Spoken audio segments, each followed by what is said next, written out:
The Ethiopian government is calling this a law and order operation. But it's clear the conflict here is far more than that, with widespread evidence of war crimes. Sky News has documented numerous human rights abuses in the Tigray. How concerning is the deteriorating situation there, and what more can be done diplomatically to end the violence? We're extremely concerned about the situation in Tigray, whether it's on the humanitarian or whether it's on the human rights. And that is why we have consistently called for greater access for both.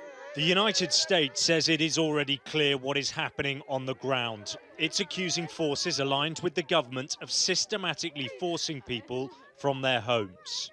They need to come out, and a force that will not abuse the human rights of the people of Tigray or commit acts of ethnic cleansing, which we've seen. The emergency in Ethiopia is now a top priority for the US.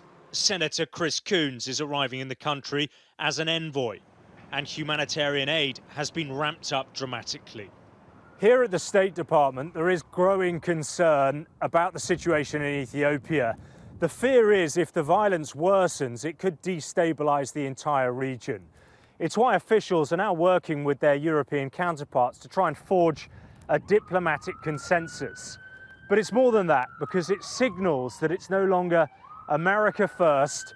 Under a Biden administration, the US is back as a global leader.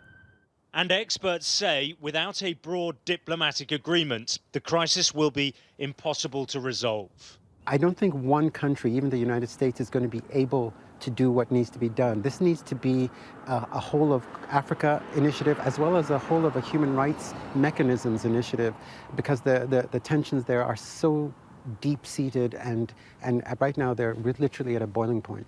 The danger, of course, is that with trust broken on all sides, a diplomatic breakthrough will take time to broker. And that is time people living amidst this violent chaos do not have. Alex Rossi, Sky News, Washington.